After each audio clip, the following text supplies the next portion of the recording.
Merci beaucoup, monsieur l'ambassadeur. Alors, Razika Annani, c'est une personne aux multiples aptitudes. Je ne vais pas prolonger, mais sachez quand même qu'elle a écrit 2 ouvrages parascolaires sur l'art de disserter en philosophie.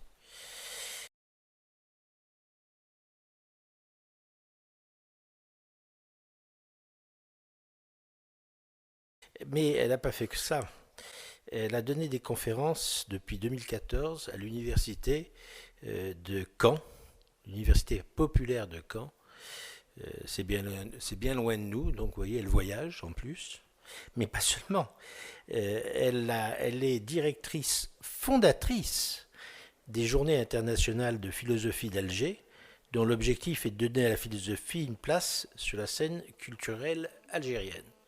Vous pouvez trouver, si vous cherchez bien, quelques enregistrements du type YouTube. C'est du YouTube qu'on trouve sur Internet. C'est assez intéressant, si vous avez du temps. Depuis 2015, elle collabore avec le ministère de la Justice dans le cadre de la lutte contre la radicalisation des jeunes. Donc, vous voyez, multicarte, parfaitement impliquée dans notre vie actuelle. Je lui laisse la parole pour nous parler ce soir de la crise de l'islam et s'interroger sur le fait que le soufisme peut-il être une réponse à cette crise.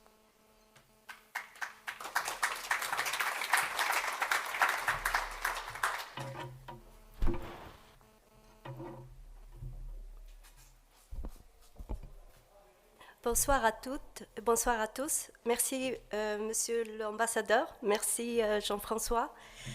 Le titre de mon exposé est donc Crise de l'islam, le soufisme est-il une solution? C'est dans les années 1990, lorsque l'Algérie sombrait dans un terrorisme sanglant et que des Algériens tuaient d'autres Algériens, que la question de la crise de l'islam a été évoquée ou a commencé à être évoquée. Cependant, l'expression de crise de l'islam a été mal accueillie à l'époque, d'autant plus qu'il y avait une préférence à parler d'une crise politique algéro-algérienne. Ce n'est qu'après 2011, lorsque presque tous les pays musulmans ont été atteints par la violence au nom de l'islam et le fanatisme et le radicalisme, et que ce phénomène s'est étendu aux pays occidentaux, et surtout lorsque la guerre entre les deux islams, chiites et sunnites, a commencé à faire beaucoup de victimes, que l'idée d'une crise de l'islam s'est présentée pour beaucoup comme une réalité. La nécessité d'une solution s'est alors imposée davantage. Si certains pensent que la solution de cette crise consiste à réformer l'islam, le repenser pour un islam nouveau, un islam qui permettra aux musulmans de vivre entre eux et avec les autres en harmonie et en bonne entente, et c'est ma propre position. D'autres sont convaincus que la solution existe déjà et qu'elle réside dans le soufisme.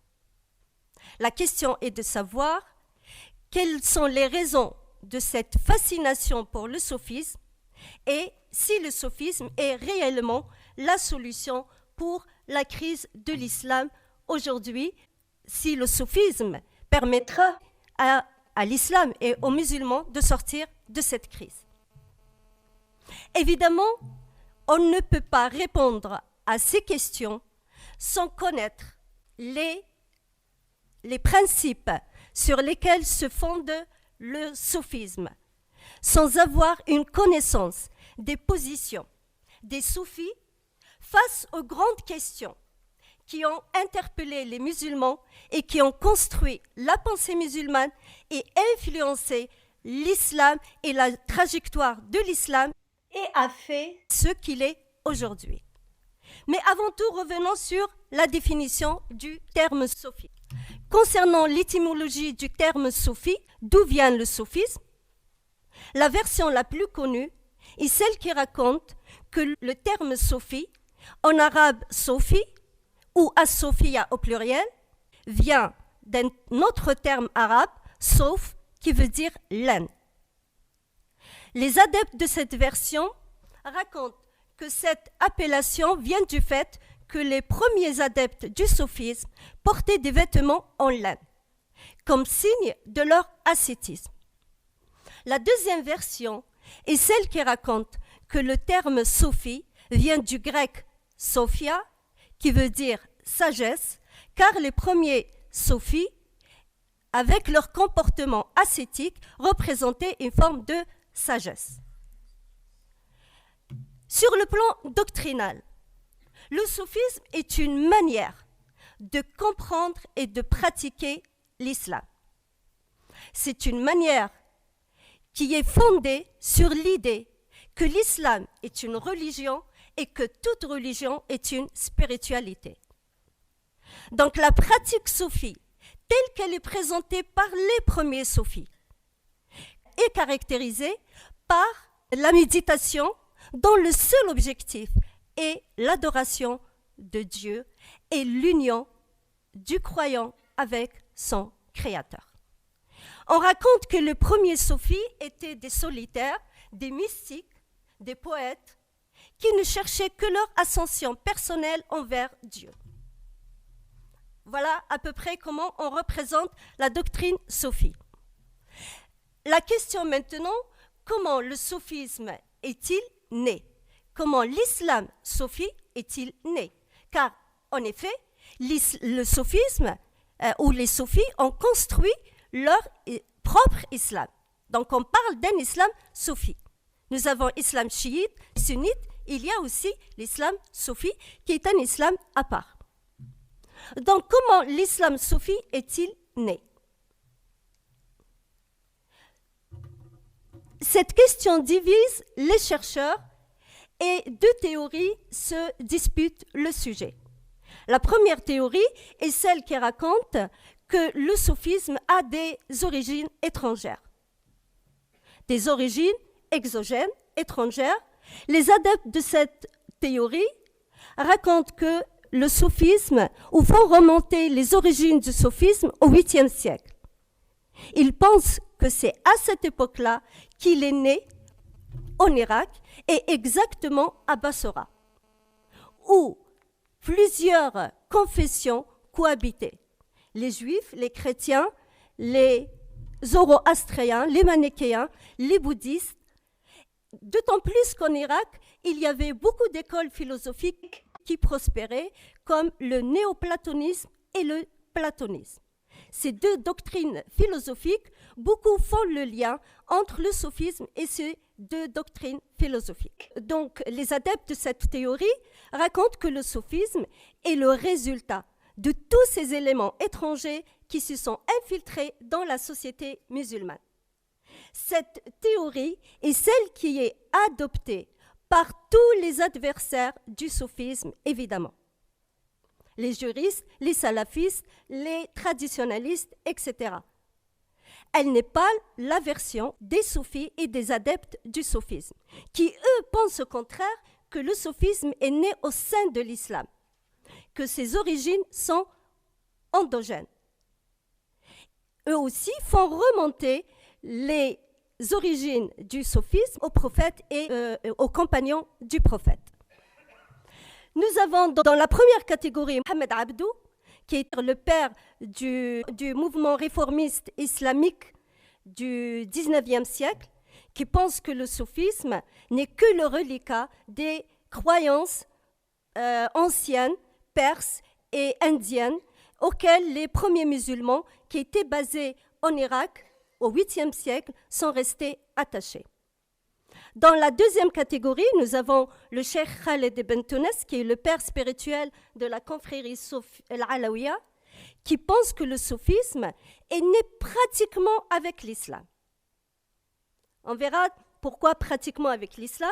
Nous avons Ibn Khaldoun, le sociologue maghrébin et historien, qui lui pense que si au départ le terme pour désigner cette pratique soufie n'existait pas, la pratique en elle-même existait dès le départ.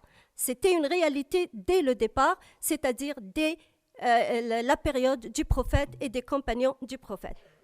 On remarque là que ce sont les adeptes du sophisme qui cherchent une légitimité au sophisme contre leurs adversaires qui veulent toujours démontrer que le soufisme a des origines extra-islamiques. Si les soufis ont leur propre conception de l'islam, si les soufis ont leur propre pratique très spécifique de l'islam, ils n'ont jamais été en retrait des grandes questions qui ont interpellé les musulmans entre le 8e siècle et le 12e siècle. Donc les soufis ont participé à ce débat dans cette période-là, qui est la période dans laquelle la pensée musulmane s'est enrichie par ces questionnements et les débats qu'ils engendraient. Non seulement les soufis ont participé ou ont pris part à ces débats, mais les soufis ont aussi construit leur propre position face à ces questions. Ils ont construit leur propre position, des positions qui ont façonné en même temps leur doctrine. Quelles sont les questions auxquelles les soufis, dont les soufis ont débattu? Il y en a certainement plusieurs, mais je ne citerai que 2 d'entre elles. Ce n'est pas un choix arbitraire, évidemment, mais parce que je pense que ce sont les 2 questions principales sur lesquelles toute la pensée musulmane s'est construite. Ce sont les 2 questions principales qui ont influencé la pensée musulmane et la trajectoire de l'islam, comme nous l'avons dit tout à l'heure. La première de ces questions concerne la définition de l'islam et du musulman. Qu'est-ce que l'islam et qu'est-ce qu'être musulman? Cette question a interpellé les musulmans dès la mort du prophète, donc très tôt. Les musulmans voulaient savoir si l'islam était une spiritualité ou une spiritualité et une organisation sociale. Si être musulman, c'est avoir la foi, ou avoir la foi et observer les règles juridiques et morales de l'islam. Ceux qui ont pris part à ce débat, les juristes. Évidemment, comme leur nom l'indique, les juristes n'imaginaient pas l'islam sans sa dimension juridique. Donc pour les juristes, le musulman est celui qui a la foi en Dieu et son prophète, mais aussi qui respecte aussi les règles juridiques et morales de l'islam. Cette conception de l'islam est celle qui est adoptée par pratiquement tous les musulmans, sunnites, chiites. Aujourd'hui, si les musulmans se présentent en 4 écoles, hanafites, malikites, shafi'ites et hanbalites, ce sont les 4, ce sont des écoles juridiques qui ne dissocient pas l'islam de sa dimension juridique. Les soufis ont aussi pris part au débat concernant cette question. Mais la position des soufis va à l'encontre de celle des juristes. Pour les soufis, l'islam est une spiritualité. Les règles juridiques ne font pas partie de l'islam, mais de l'organisation sociale. De ce fait, celui qui n'observe pas les règles juridiques de l'islam ne sort pas de la religion musulmane s'il a la foi. Donc s'il a la foi, il est toujours musulman, même s'il ne respecte pas les règles juridiques. C'est la conception des soufis de l'islam. Pour les soufis, si la pratique de l'islam est importante, la meilleure pratique est la méditation. Parce qu'elle n'a comme objectif l'amour de Dieu seulement. Donc elle n'a pas d'autre objectif que l'amour de Dieu. Et certains premiers soufis sont allés au point de rejeter la pratique du culte lui-même, c'est-à-dire la prière, le hajj, etc. En déclarant que le soufisme est une religion d'amour et non pas de culte. Parmi eux, Al-Hallaj, qui est un soufi très célèbre du Xe siècle, a appelé à supprimer le pèlerinage à la Mecque pour le remplacer par un pèlerinage en esprit.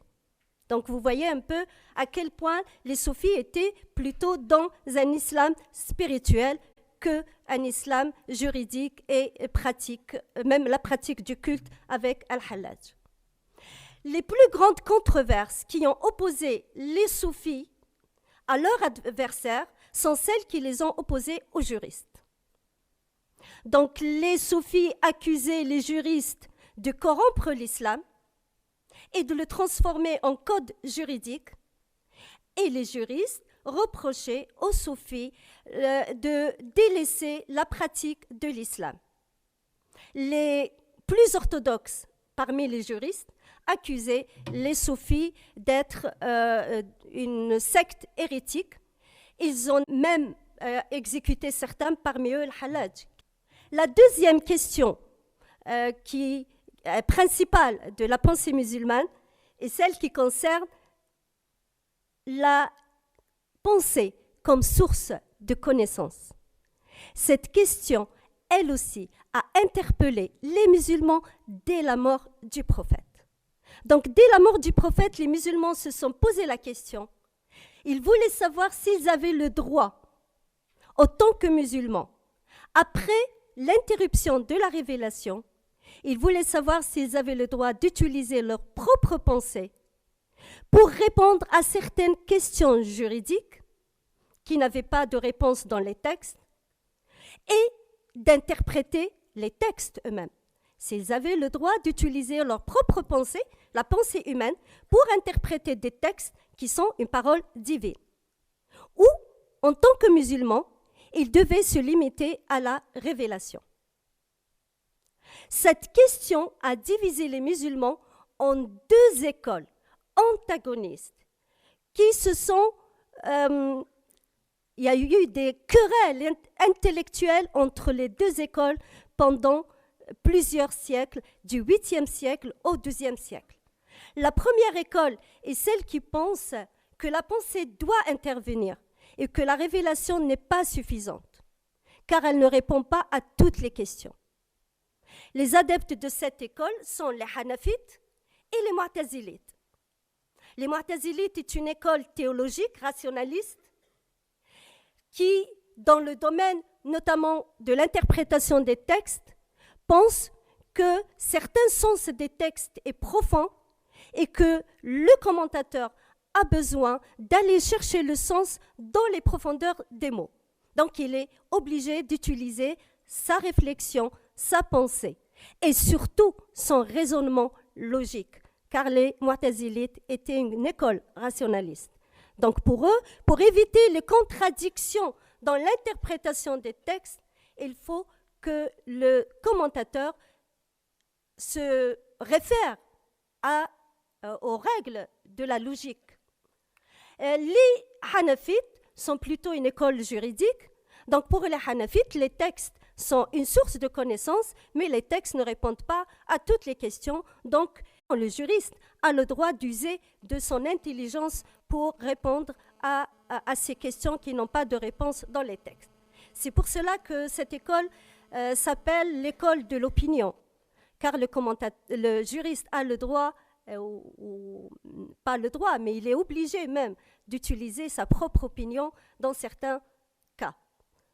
Donc, ce sont les deux qui ont opté, qui ont pris position en faveur de la pensée et de la raison. Pour eux, la révélation est une source de connaissance, mais il faut aussi se référer à la pensée et à la raison.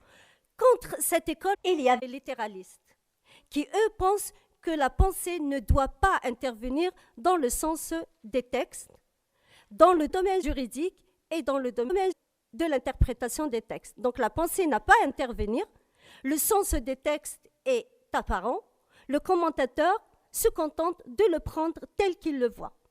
Donc il n'a pas besoin de se référer à sa pensée. Maintenant, que disent les soufis? Concernant cette question, les soufis ont leur propre théorie. L'épistémologie soufie. L'épistémologie est un terme philosophique qui signifie tout simplement la théorie de la connaissance. Donc, quelle est la théorie de la connaissance des soufis? Car cette question concerne la théorie de la connaissance. Est-ce que la connaissance vient simplement de la révélation ou la pensée peut être une source de connaissance? Donc, nous sommes exactement dans l'épistémologie. Pour les soufis, la vérité est ésotérique. Donc, la vérité est cachée, elle est profonde et cachée. Le commentateur ne peut pas accéder à la vérité. Le musulman ne peut pas accéder à la vérité. La vérité est cachée. Si elle est cachée, la pensée ne peut pas intervenir dans la connaissance de la vérité. Comment, dans ce cas, accéder à la vérité si elle est cachée, si la pensée ne peut pas y accéder? Selon les soufis, on accède à la vérité par le dévoilement. C'est Dieu qui dévoile la vérité à certaines personnes, pas à tous les soufis, seulement aux initiés ou aux saints. Donc Dieu leur dévoile la vérité. Le dévoilement spirituel est donc un principe important dans l'épistémologie soufie. Une fois la vérité dévoilée, celui qui reçoit la vérité ne cherchera pas à la démontrer, car il ne pourra pas la démontrer. Donc on voit toujours que la pensée et la raison ne sont pas capables d'accéder à la vérité. Donc il ne cherchera pas à la démontrer, il se contentera de la déguster. Il la dégustera avec amour. Donc la dégustation, le sentiment sont des piliers de l'épistémologie soufie. Enfin, l'intuition. Le quatrième pilier a été rajouté par Abu Hamid al-Ghazali, qui est un pilier de l'islam soufi, un Iranien, qui a commencé sa vie comme philosophe et l'a terminé comme soufi. Donc, pour Abu Hamid al-Ghazali, quand la vérité arrive, elle rentre dans le cœur comme une lumière qui s'allume subitement dans le cœur de l'initié, du saint, étant donné que cette vérité n'est pas donnée à tout le monde. Donc la connaissance ou la vérité ou la connaissance intuitive, selon Mohammed al-Ghazali, n'est pas donnée à tout le monde, seulement aux prophètes et aux saints. De cette manière-là, Abu Hamid al-Ghazali met les prophètes et les saints au même niveau. Donc voilà l'épistémologie soufie et les 4 ou les 5 points sur lesquels elle se fonde.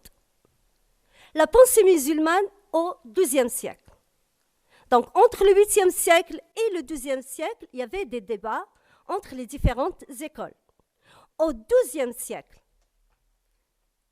la victoire revient aux littéralistes. Aux littéralistes, donc à l'école qui pense que la pensée ne doit pas intervenir, ni dans le domaine juridique, ni dans le domaine exégétique, c'est-à-dire l'interprétation des textes. La victoire des littéralistes signifie la défaite de la pensée et de la raison.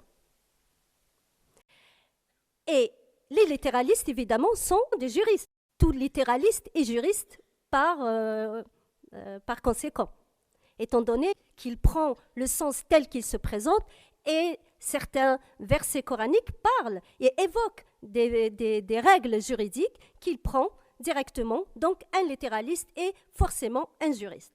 La victoire des littéralistes est automatiquement la victoire des juristes. Au XIIe siècle, la victoire des littéralistes entraîne la disparition des mu'tazilites, qui eux étaient pour la pensée et pour la raison, mais la victoire des juristes n'a pas entraîné la défaite ou la disparition des soufis.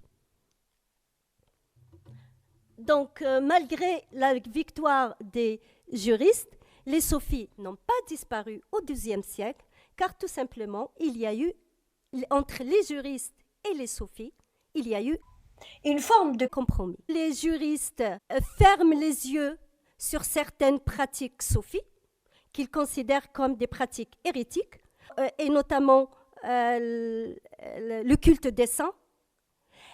Et les soufis cessent de raconter à la population que le droit n'était pas important. Voilà, donc le compromis qu'il y a eu entre les juristes et les soufis. Cette forme de compromis a duré jusqu'au XVIIIe siècle, avec l'arrivée des wahhabites au XVIIIe siècle. C'était une longue période où il y avait une bonne cohabitation entre les soufis et les juristes. Donc, le fondateur du wahhabisme, Mohammed Abd el-Wahhab, avait comme objectif de réformer l'islam. Il voulait le débarrasser de tous les éléments étrangers qui s'y étaient incrustés. C'était une réforme salafiste, comme vous l'avez compris. Et pour Mohammed Abd el-Wahhab, le soufisme et les confréries soufis faisaient partie de ces éléments étrangers. La raison pour laquelle ils étaient parmi ceux qu'il visait en premier. Mohammed Abd el-Wahhab reprochait aux soufis et aux confréries soufis ce que les premiers musulmans, les traditionalistes et les littéralistes leur reprochaient. Autrement dit, le culte des saints, en affirmant que le musulman n'avait pas besoin d'intermédiaire entre lui et Dieu, et surtout, et pas surtout, mais encore, la superstition qui s'est répandue énormément dans le monde musulman à cette époque-là. Donc cette superstition qu'il considérait lui aussi comme une déviation, un dévoiement du vrai islam. Et il argumentait tout ça, leur mouvement, leur réforme, par le fait que le soufisme n'était pas connu par les premiers musulmans. Donc, étant donné qu'il n'était pas connu par les premiers musulmans, il n'est pas considéré comme faisant partie de l'islam vrai. Les wahhabites,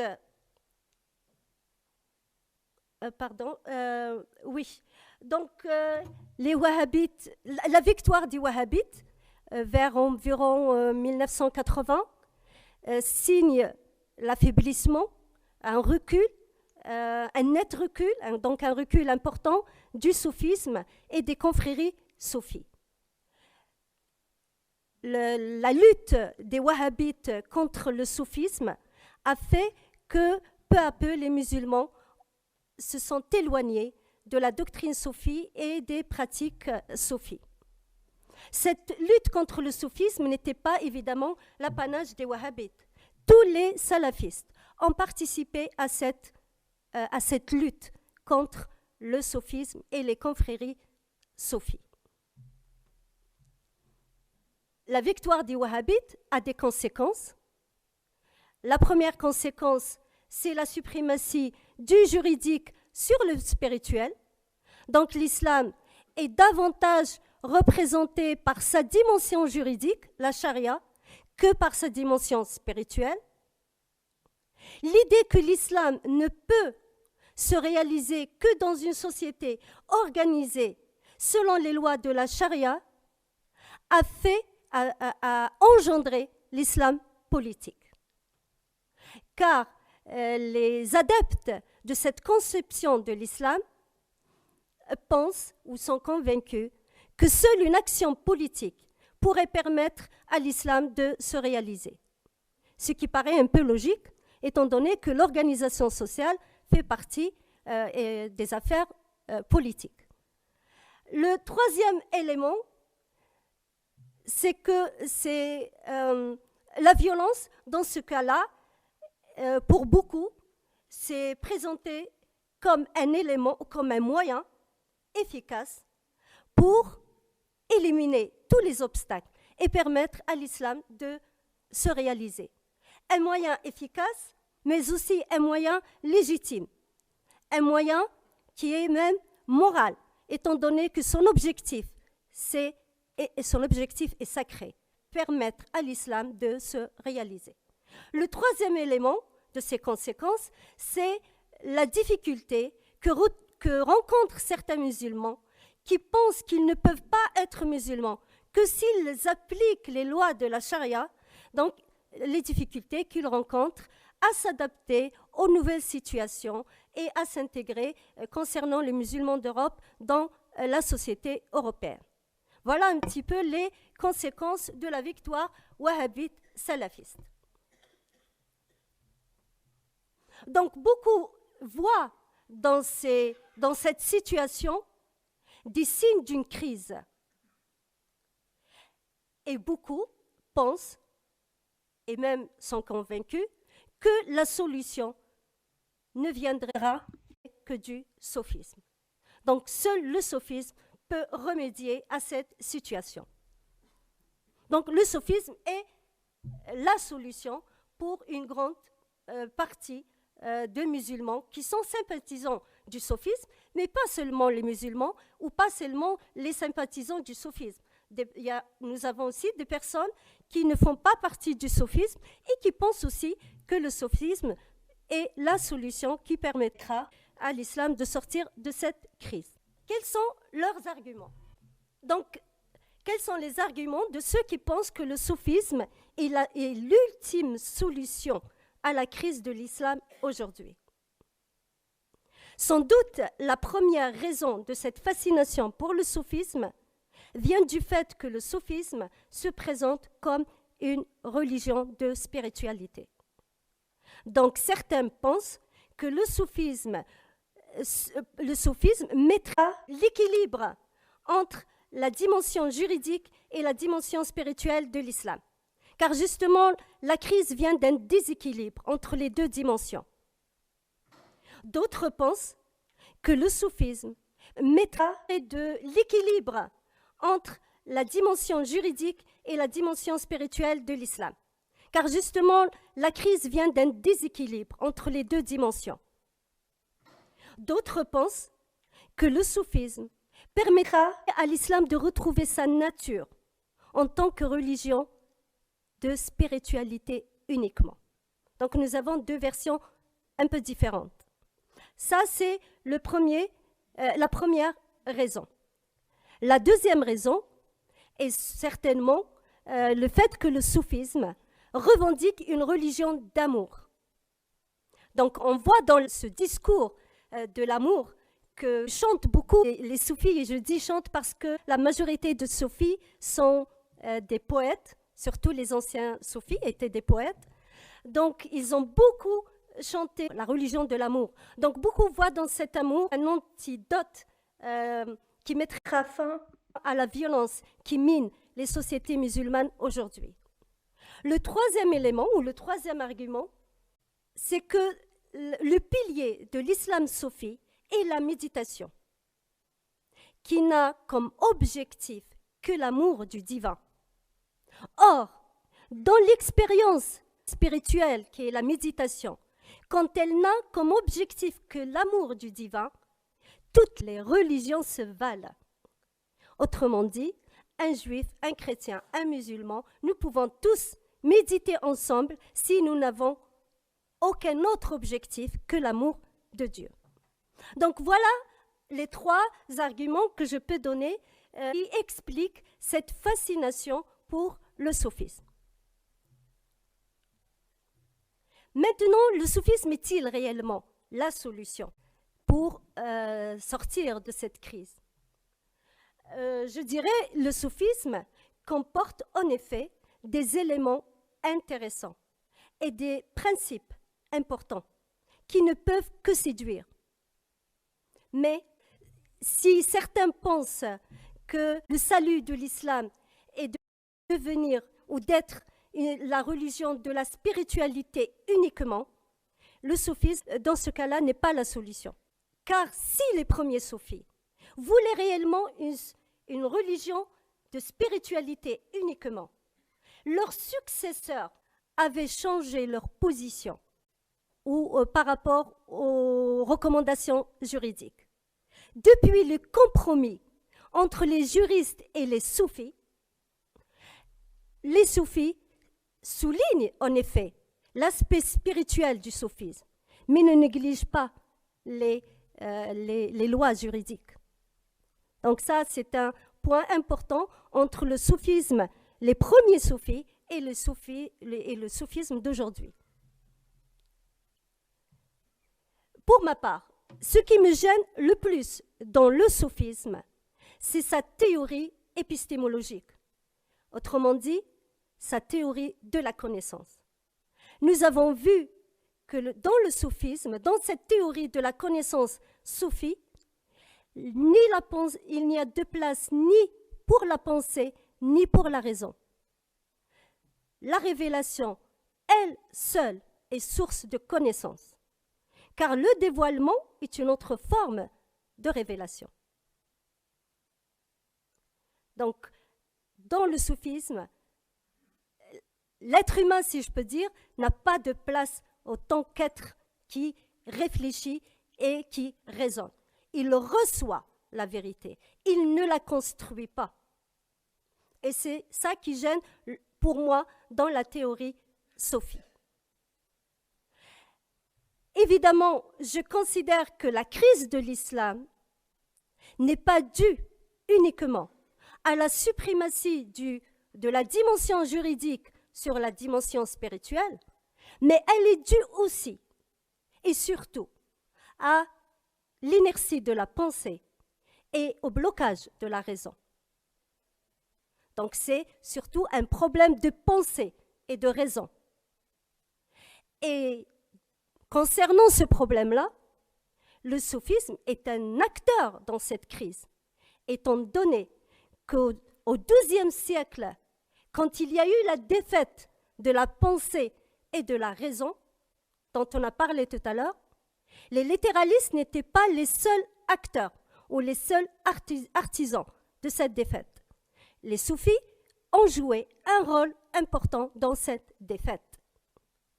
Donc, si la solution est de revenir à la pensée, la valoriser et valoriser la raison, le soufisme, dans ce cas, n'est pas celui qui permettrait d'arriver à ce but-là. Donc, ne serait pas la solution. Donc, c'est le point qui me gêne le plus dans le soufisme. Pour Nasser Hamed Abou Zaid. Nasser Hamed Abou Zaid est un écrivain égyptien qui a écrit beaucoup de livres. Il est mort en 2010. Il a malheureusement écrit la plupart de ses livres en langue arabe. C'est un écrivain spécialiste de la pensée musulmane et du Coran. Donc, il a un discours très critique. Je suis tombée sur un livre de Nasser Hamed Abou Zaid au hasard à l'Institut du monde arabe à Paris, qu'il a intitulé « Ainsi parlait Ibn Arabi ». Nasser Hamed Abou Zaid, Ibn Arabi est un soufi. Nous voyons donc du XIIe et XIIIe siècle. Ibn Arabi est aujourd'hui très à la mode dans le discours soufi. On ne peut pas échanger deux phrases avec un soufi sans qu'il nous parle d'Ibn Arabi. Donc, pour vous dire à quel point Ibn Arabi est important dans l'islam soufi. En effet, Ibn Arabi est intéressant, car Ibn Arabi a beaucoup parlé de l'amour et de l'islam de l'amour et de la fraternité. Je voudrais vous lire un petit poème d'Ibn Arabi, de quelques vers seulement,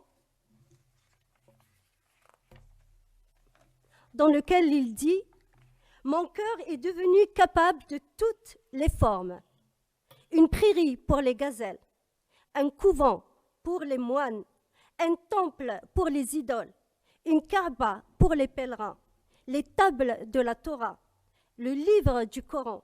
Je professe la religion de l'amour et quelques directions que prennent sa monture, l'amour est ma religion et ma foi. » Donc Ibn Arabi est connu par son discours sur l'amour et la tolérance.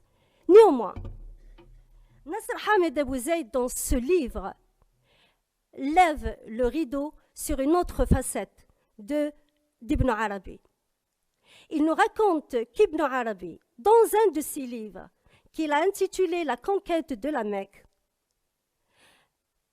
et il l'a écrit au moment où Jérusalem a été occupée par les chrétiens. Donc, il appelait les musulmans à quitter Jérusalem en leur disant « Vous ne pouvez pas vivre sur une terre de mécréance, car maintenant Jérusalem est une terre de mécréance. » Et un musulman qui vit sur une terre de mécréance est une humiliation pour l'islam.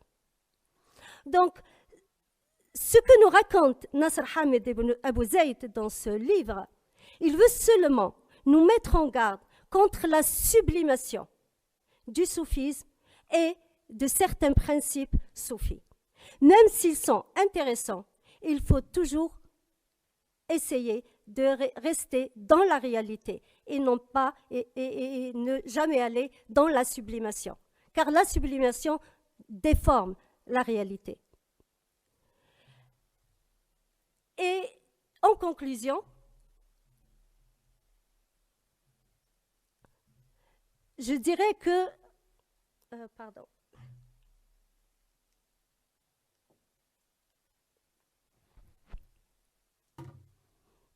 donc, pour moi, en ce qui me concerne, la solution pour la crise de l'islam aujourd'hui ne pourra se faire et ne pourra se concrétiser que si on valorise la réflexion et la raison. Ces deux facultés qui font l'être humain, qui font la valeur de l'être humain, c'est elles qu'il faut valoriser si on veut sortir de cette crise. Et deuxièmement, le soufisme est une doctrine qui appartient au passé, parce que le soufisme est né au 8e siècle. Donc, dire aujourd'hui que la solution ne viendrait que du soufisme, c'est en quelque sorte tenir un autre discours salafiste, qui pense que la vérité ne vient que du passé. Donc, il faut s'émanciper du passé. S'émanciper du passé ne signifie pas rejeter le passé. Je ne rejette pas le passé. Le passé est important. Le passé est un patrimoine pour toutes les cultures et toutes les civilisations. S'émanciper du passé signifie tout simplement le regarder comme patrimoine important, mais sans que ce patrimoine ne nous empêche de nous orienter vers l'avenir et de chercher les solutions à nos problèmes selon les circonstances de notre réalité et les objectifs que nous voulons atteindre dans l'avenir. Merci pour votre attention.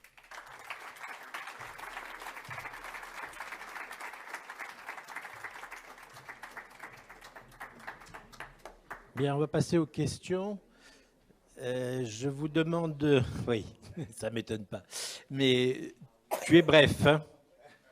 Tu es bref, sinon je coupe le micro. Bon, oui, attendez, il y a plusieurs questions. Je vous donnerai... Bon, vous pouvez commencer par monsieur là-bas, qui a levé la main le premier.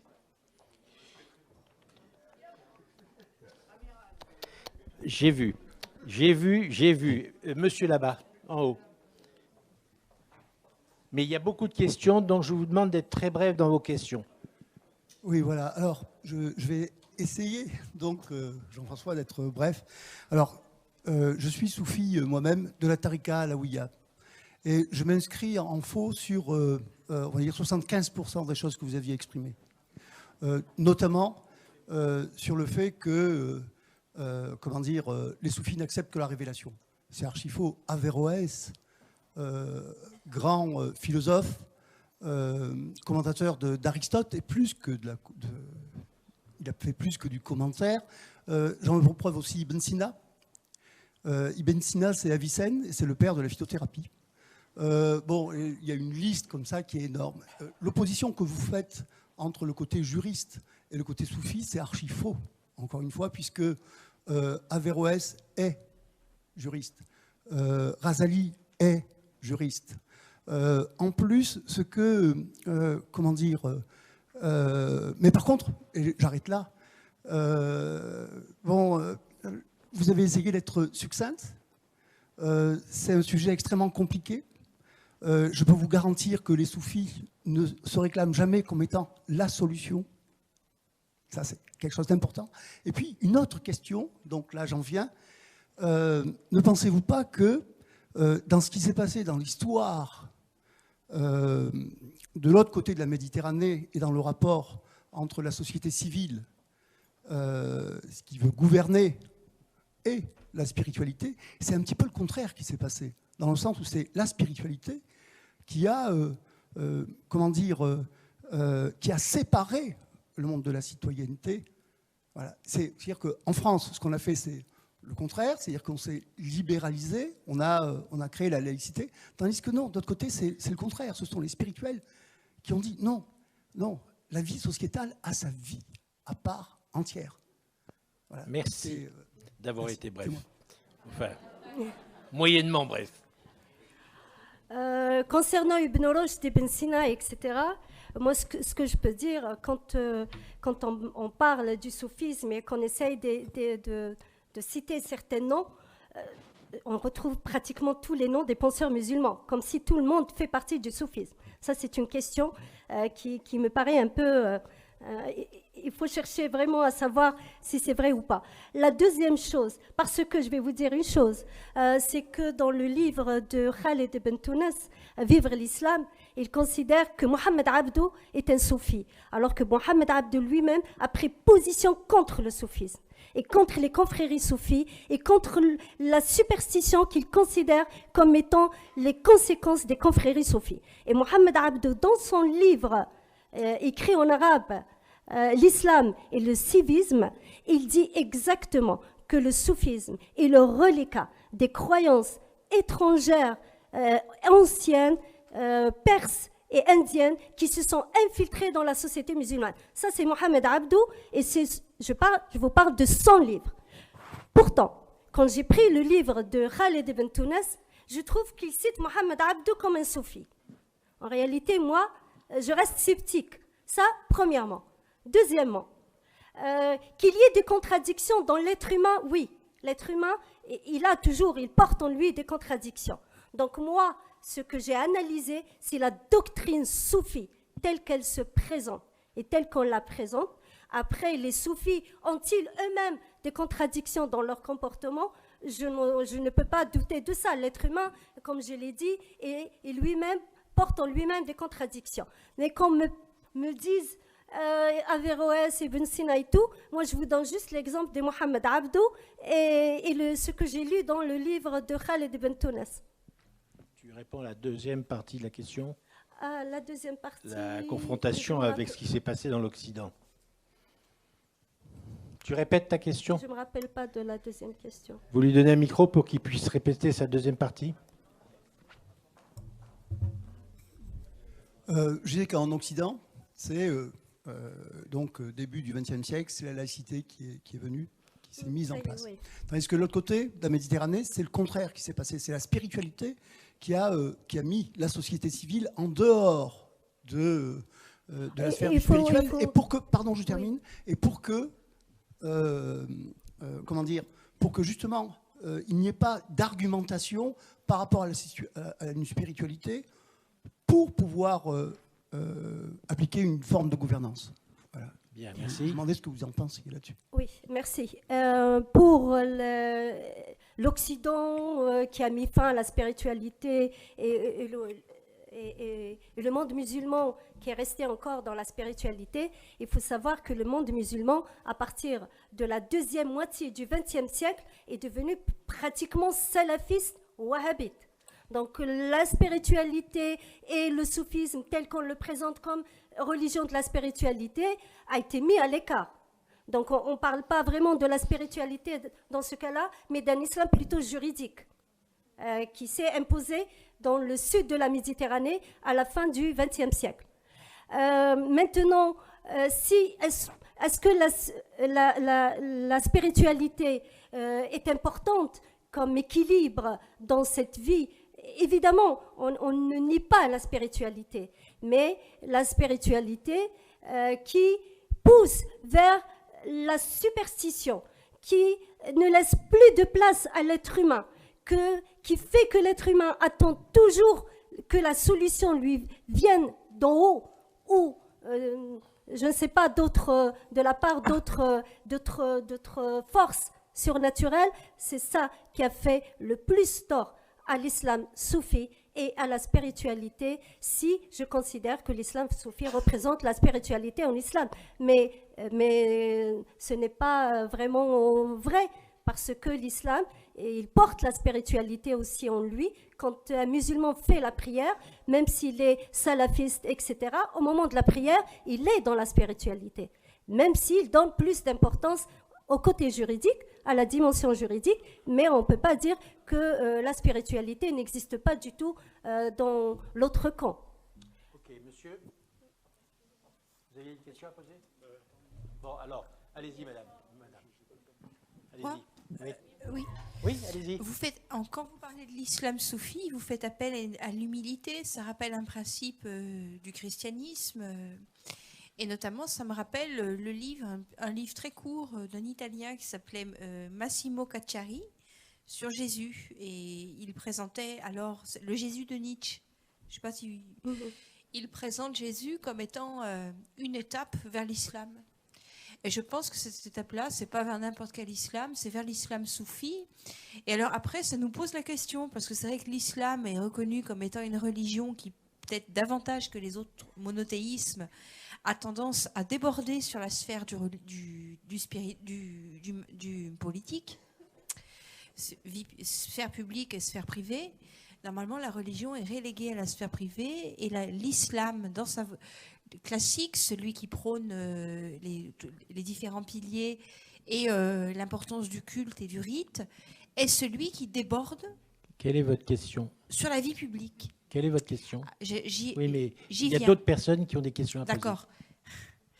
Et donc, ma question, c'est de savoir, parce que, en fait, ça crée toute une dialectique, parce que soit on a besoin de ces supports du culte, parce qu'on est dans une société où ça marche pas bien. Il y a des gens qui sont pauvres, d'autres qui sont riches, avec des problèmes sociaux.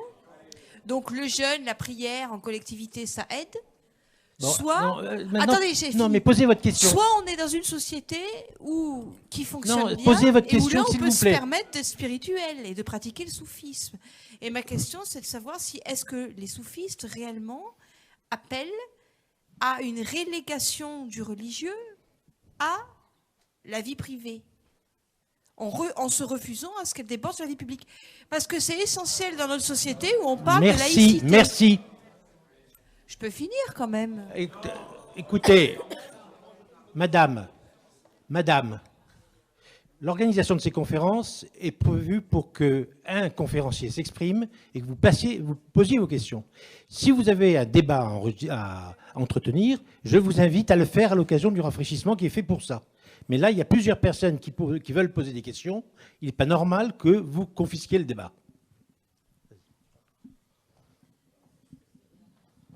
Je réponds à la question. Oui. Les premiers soufis voulaient en effet un islam uniquement spirituel. À partir du XIIe siècle, il y a eu ce fameux compromis. Ce n'est pas quelque chose qu'on a écrit sur papier, mais les soufis et les juristes se sont mis d'accord pour faire de la paix et gérer la société ensemble. Donc depuis, le soufisme ne néglige pas les pratiques juridiques.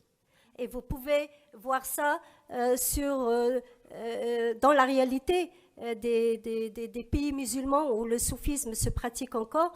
Les soufis ne sont pas contre l'organisation sociale selon les lois de l'islam. La relation entre le soufisme et le christianisme, en effet, il y a une relation. Et les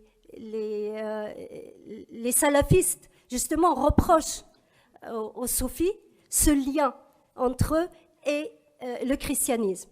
Et pour eux, le soufisme et la théorie de l'imama chez les chiites, ils la considèrent comme due à une influence chrétienne. Donc ils se basent vraiment beaucoup sur ça pour lutter contre le soufisme et attaquer le soufisme. Ok, monsieur. Oui, bonsoir. Moi, je poserai directement ma question. Merci. Donc, n'avez-vous pas peur que la mise en avant du soufisme soit considérée par la masse des musulmans comme une forme de laxisme mise en avant et qu'elle favoriserait dès lors le salafisme et d'autres pratiques qui appellent à plus d'action plutôt que de la méditation? Je vous remercie. Je n'ai pas très bien compris votre question. Alors reposez-la. En fait, Quand on veut faire bref. Donc, je vous ai dit, n'avez-vous pas peur que la mise en avant du soufisme, comme vous le suggérez, plus ou moins, ne soit pas considérée par l'ensemble des musulmans comme la mise en avant d'une pratique laxiste au niveau du culte? C'est pour ça que je voulais que vous répétiez la question. Est-ce que vous l'avez comprise? Pour être sûr, est-ce que vous parlez de moi? C'est moi qui mets en avant Non, le je parle soufisme? en général. En général, ok.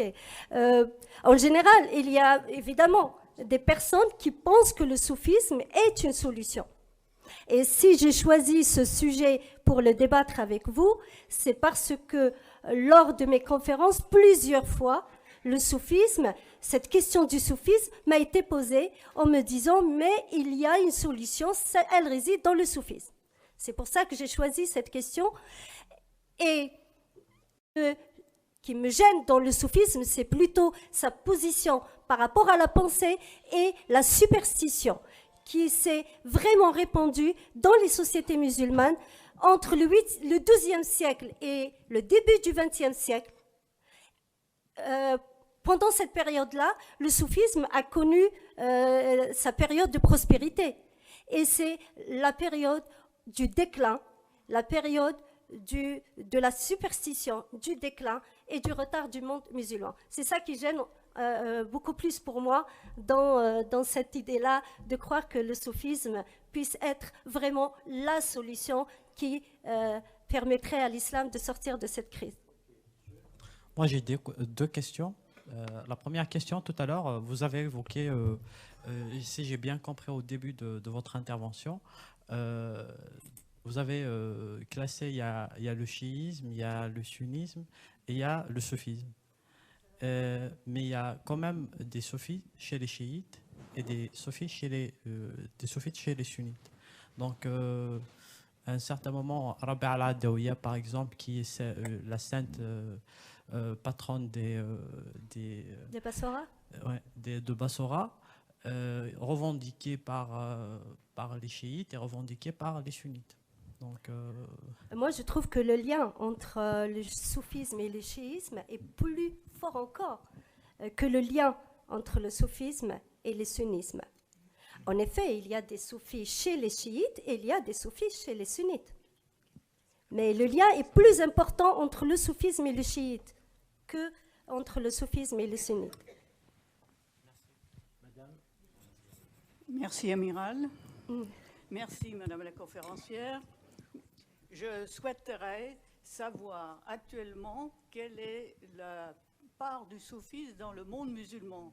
Pouvez-vous nous dire ça représente, enfin pas exactement, mais un pourcentage? Je ne pourrais pas répondre à cette question parce qu'il n'y a pas de statistiques. Impossible de répondre à cette question. Peut-être les confréries soufis entre elles peuvent peut-être nous dire combien d'adhérents elles ont, mais il y a aussi des sympathisants qui n'adhèrent pas à une confrérie, spécialement une confrérie. Donc cette question reste vraiment... je n'ai pas de réponse à cette question. Oui, et quelle est l'influence du soufisme sur le monde musulman alors?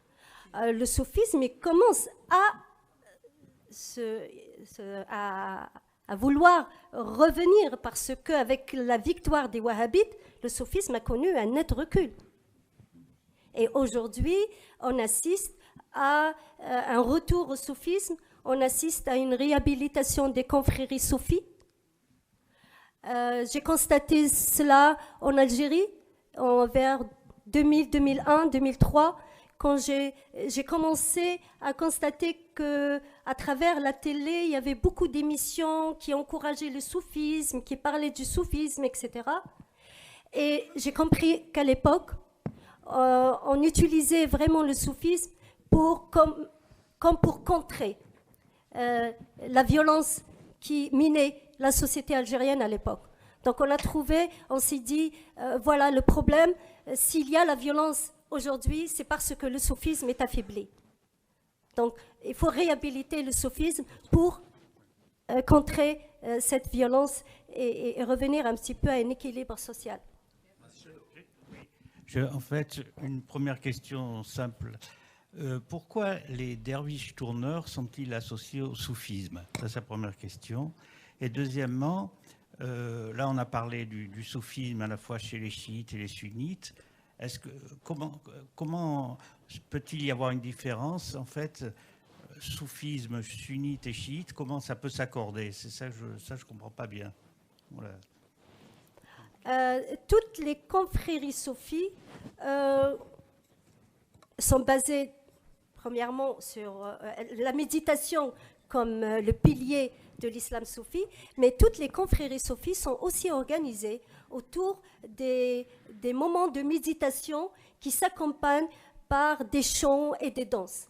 Et les derviches tourneurs font partie un petit peu de ce phénomène qu'on trouve aussi en Algérie, hein.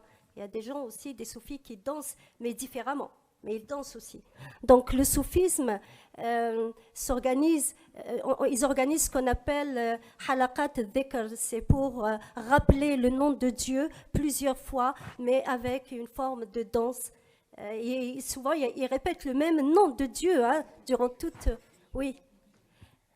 Et comment faire la différence entre le soufisme?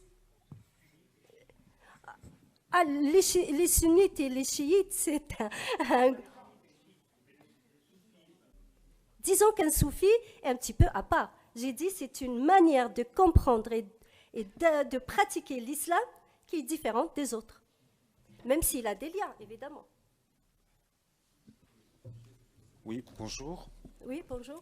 Pour ma part, la question c'est, vous avez parlé d'antidote à la violence dans les pays du Maghreb, Tunisie, Algérie. Qui me pose la question? C'est moi. Oui. Antidote à la violence, mais que ce soit aux rencontres d'Alvéroès ou pendant le festival du film arabe, nous avons eu comme information que les chaînes de télévision des pays du Golfe déversaient l'idéologie salafiste et wahhabite dans l'ensemble de ces pays. Donc, est-ce que réellement on est face à une antidote de la violence et une antidote idéologique? Est-ce que réellement on peut assimiler aujourd'hui l'action en Algérie que vous avez stipulée en 2002, 2003 jusqu'à aujourd'hui, est-elle réellement une antidote à cette invasion idéologique wahhabite? Première. Deuxième, je ferai un lien, puisque vous avez parlé de christianisme et de lien entre le christianisme et le soufisme. Moi, c'est une interrogation que j'ai vis-à-vis de l'islam aujourd'hui, donc plus générale. Je pensais que le soufisme pouvait être une réponse. Je découvre que non, pas forcément. C'est Vatican II, années 60, années 70, théologie de la libération, années 60-70, du côté christianisme. Y a-t-il une montée, y a-t-il un courant de pensée dans l'islam aujourd'hui qui pourrait s'apparenter à une théologie de la libération, ou pas du tout? C'est tout. Voilà. Oui, oui. Et donc, à partir de là, est-ce qu'on peut attendre un phénomène libérateur, émancipateur, ce qu'a été la théologie de la libération en Amérique latine et dans d'autres parties du monde, en Afrique du Sud, entre autres, avec Monseigneur Toutou, ou est-ce qu'on est face à une impasse aujourd'hui? Moi, je pense que le fanatisme se nourrit de l'absence de réflexion et le blocage de la raison.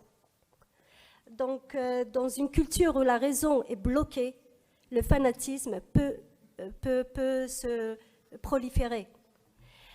Et le soufisme, malheureusement, a une position négative vis-à-vis de la raison.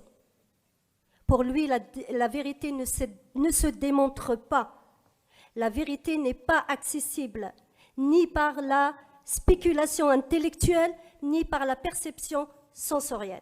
Elle se dévoile. Donc, dans une culture, qu'elle soit soufie ou autre, qui ne valorise pas la réflexion et qui bloque la pensée, elle ne peut que favoriser donc le fanatisme. Et si elle favorise le fanatisme, elle ne peut pas être la solution. Elle favorise le fanatisme, elle favorise la superstition, qui est une autre forme de fanatisme.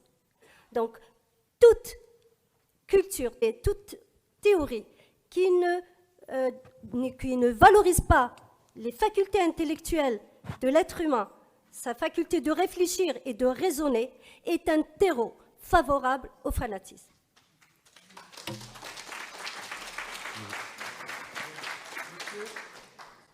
Oui, j'avais une question. Donc, je trouve que vous êtes un peu dur avec le soufisme quand même, qui est une pratique très ancrée dans le monde arabe. Mais je vous rejoins sur le dilemme entre pensée, raison et soufisme.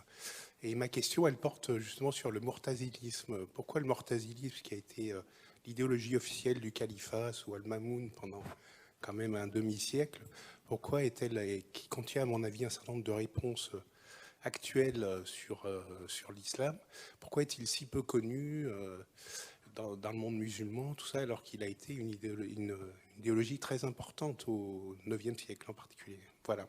Oui, le mu'tazilisme est une école très, très intéressante. C'est une école théologique, rationaliste. Pour elle, la pensée doit intervenir dans le domaine de la connaissance. L'être humain doit user de ses facultés intellectuelles. Il doit surtout être rationaliste et afin d'éviter les contradictions. Donc les mu'tazilites étaient contre les contradictions. On ne peut pas dire une chose et son contraire en même temps. Donc il faut éviter les contradictions, il faut être rationaliste dans le domaine juridique, dans le domaine de l'interprétation des textes. La théorie mu'tazilite a disparu totalement vers le XIIe siècle. En effet, Al-Ma'moun voulait faire du mu'tazilisme une théorie de l'État. Et peut-être c'est là son erreur, étant donné qu'il n'a pas laissé le mu'tazilisme évoluer naturellement. La politique s'est mêlée de la pensée. Et quand la politique se mêle de la pensée, les choses se gâtent après. Donc il fallait laisser le mu'tazilisme suivre son cours naturellement. Et la pensée, en général, parce que les mu'tazilites à cette époque-là étaient contre les littéralistes et des débats très animés et les opposaient. Il fallait laisser la pensée faire son chemin normalement. Mais ils ne l'ont pas laissé faire son chemin normalement. Al-Ma'moun a intervenu pour faire du mu'tazilisme la théorie de l'État.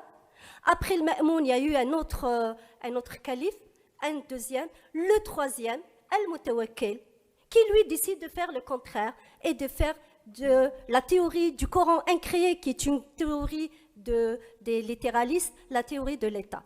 Et là, il a mis les mu'tazilites en prison, il a fermé leurs écoles, et voilà comment le mu'tazilisme a disparu. Monsieur ? Le Coran incréé. C'est une théorie qu'on ne va pas débattre aujourd'hui, mais le Coran créé ou incréé, oui. Juste pour vous provoquer un tout petit peu, dois-je conclure de ce que vous avez évoqué qu'aujourd'hui, il n'y a ni raison ni pensée dans le monde de l'islam ? Je ne dirais... Ce que je peux dire, c'est aujourd'hui, dans la pensée musulmane, il faut faire la différence entre la pensée musulmane et le monde musulman. La pensée musulmane, c'est tout ce qui se dit dans le domaine de l'islam. Tout ce qui se dit quand on prend l'islam comme sujet de réflexion. Donc, toutes les théories, les concepts, les idées, tout ce qui se produit quand on prend l'islam comme objet de réflexion, rentre dans ce que nous appelons la pensée musulmane. Donc, si je parle de la pensée musulmane, aujourd'hui, nous sommes dans une époque où le salafisme, ou le littéralisme sont les maîtres des lieux. Donc, et le littéralisme et le salafisme ne favorisent pas la pensée ou la raison. Pour les littéralistes, le sens des textes est apparent. Le commentateur se contente de le prendre tel qu'il le voit, donc ce n'est pas la peine de réfléchir. La raison n'a pas de lieu du tout d'intervenir, car le critère de la vérité, c'est le sens apparent des textes. Donc aujourd'hui, c'est le littéralisme qui règne sur la pensée musulmane. Le salafisme, ce sont des littéralistes, mais qui pensent que la vérité existe chez les salafs, les prédécesseurs, les anciens. Non seulement la vérité, l'être humain ne doit pas réfléchir, car la vérité, elle est apparente, mais aussi, elle existe dans le passé. Seulement, les anciens avaient le droit de dire et d'interpréter les textes et de dire ce qu'ils pensent de l'islam. Voilà comment les salafistes et les littéralistes ferment en effet les portes de la réflexion et du raisonnement. Donc, dans la pensée musulmane, oui. Maintenant, y a-t-il ceux qui se battent pour que ça change? Oui. Nous avons parlé de Nasr Hamid Abou Zaid. Il fait partie de ces gens-là qui se battent pour que la raison et la pensée retrouvent leur place dans la pensée musulmane. S'il vous plaît.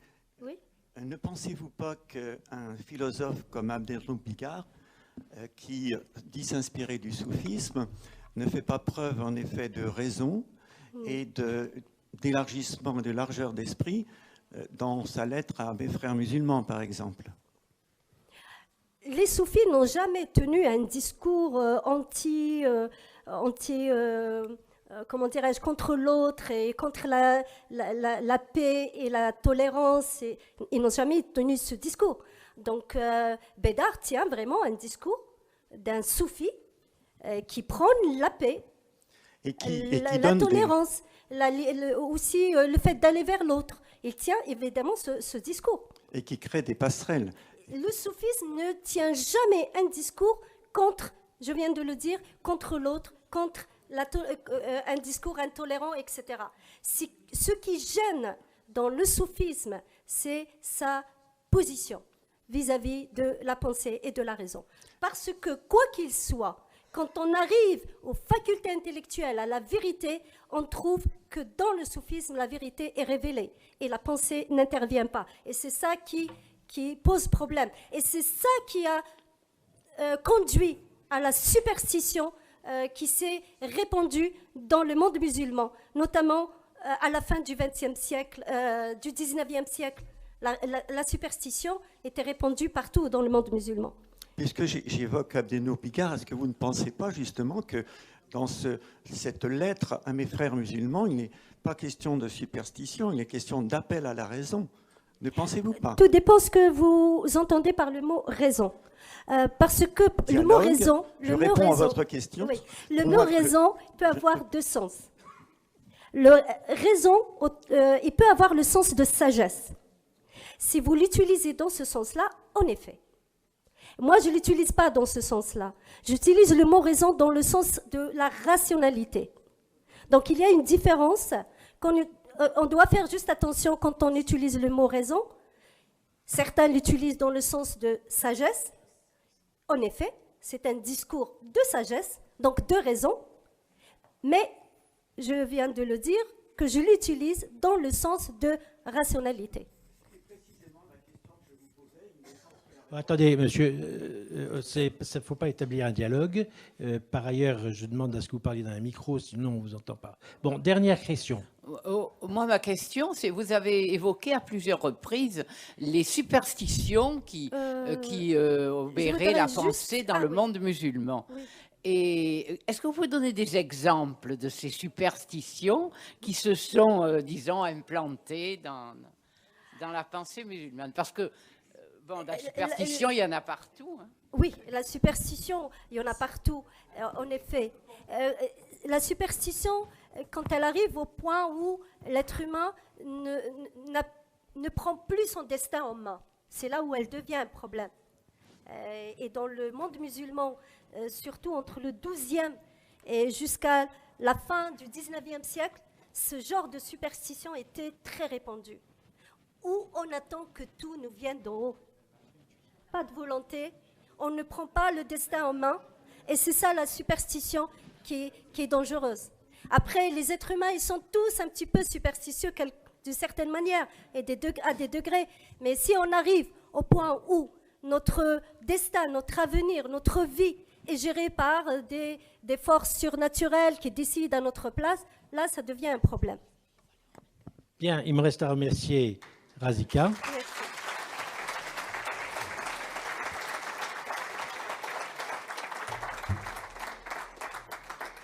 Merci beaucoup. C'est un débat qui suscite beaucoup de questions.